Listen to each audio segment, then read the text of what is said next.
علامہ اقبال کہتے ہیں میرے پاس ایک آدمی آیا، اس نے آ کر کے کہا کہ میں اپنی بیوی کو طلاق دینا چاہتا ہوں۔ پہلے اس نے مرضی کی شادی کی، میں بات شروع میں کہہ چکا ہوں، بچے نوجوان انہوں نے ایک سنت بڑی حفظ کر لی ہے، کہتے ہیں مولوی صاحب سنت ہے مرضی کی پسند کی شادی کرنا جائز ہے۔ میں کہ صرف یہی جائز نہیں، اور بھی بڑی سنتیں ہیں، کسی اور پہ بھی توجہ کریں آپ حضرات، اور بڑی ذمہ داری سے بات کہہ رہا، نوجوان زیادہ غور کریں اور باقی جوانوں تک میری بات پہنچائیں۔ شادی بیاہ کے معاملے میں جذباتی پن کا کبھی مظاہرہ نہ کریں۔ آپ کے اندر کتنے بھی جذبات موجزن ہیں، یہ 2 3 4 منٹ کا رشتہ نہیں کہ ٹھیک ہے آپ دوست بدل لیں گے، یار بدل لیں گے، گاڑی بدل لیں گے، یہ نہیں جوتا ہے یہ فٹ نہیں آیا تو بدل لیں گے، یہ زندگی بھر کا معاملہ ہے۔ اس میں بزرگوں کی، سیانوں کی اور حکمت والے لوگوں کی رائے لیں، اس کو سمجھیں، پرکھیں، پھر نکاح کا فیصلہ کریں، اس کو کبھی جذباتی نہ لینا۔ زندگی میں نوجوان جذباتی ہو کے معاشرے کا، میڈیا کا شکار ہو کے شادی کرتے ہیں، پھر اسی تیزی کے ساتھ ان رشتوں کو توڑ دیتے ہیں۔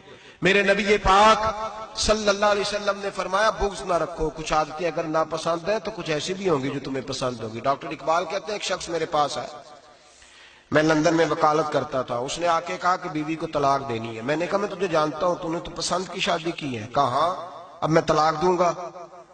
کہتے میں نے اس کو کہا کہ بھائی تو سمجھ جا، کوئی بات نہیں، انسانوں کے اندر اختلاف رائے ہو جاتا ہے، تو نہ ایسا کر، نہیں یہ مجھے دینی ہے۔ کہتے ہیں اس کے گھر والوں نے بھی سمجھایا، حتیٰ کہ بچی نے بھی معافی مانگی کہ مجھ سے بھول گئی تھی، میں غلطی ہو گئی، معاف کر دے۔ اس نے کہا نہیں، اب فیصلہ کر لیا تو کر لیا۔ کہتے ہیں اب میں تو وکیل تھا، میرا پیشہ تھا، جب اس نے مجھے کہا تو میں نے کیس دائر کر دیا، بحث ہوئی، فیصلہ جوان کے حق میں آنے لگا، طلاق کا وقت قریب آ گیا۔ جس دن فیصلہ ہونا تھا اس دن رات کو میرے پاس آیا، کہنے لگا سویرے کیس واپس لے لیں، میں نے نہیں طلاق دینی۔ میں نے کہا کیا ہوا؟ کہنے لگے اقبال یار عجیب بات ہوئی ہے، مسلمانوں کے رسول کی ایک حدیث پڑھ لی ہے، نبی پاک علیہ السلام کا ایک فرمان پڑھ لیا ہے۔ کہا وہ کیا؟ کہا حضور نے فرمایا اگر تمہیں اپنی بیوی کی بہت ساری عادتیں ناپسند ہو، ادھر دیکھو جو پسند ہے۔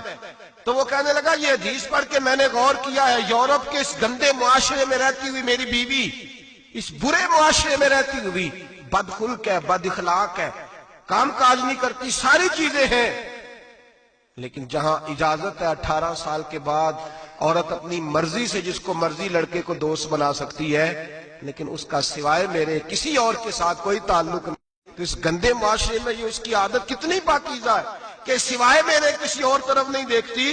حضور کی حدیث نے مجھے اس کی اس اچھی عادت پر مائل کر دیا ہے۔ اقبال کہنے لگے اچھا اب میرے نبی نے تجھے مائل کیا ہے تو میں نہیں سویرے تیرا کیس واپس لوں گا۔ تو کیوں نہیں لے گا؟ کہنے لگے پہلے کلمہ پڑھ میرے رسول کا، مسلمان ہو جا، پہلے کلمہ پڑھ نبی پاک کا جنہوں نے تیرا گھر ٹوٹنے سے بچایا ہے۔ تو میرے بھائی مرد حوصلہ کرے۔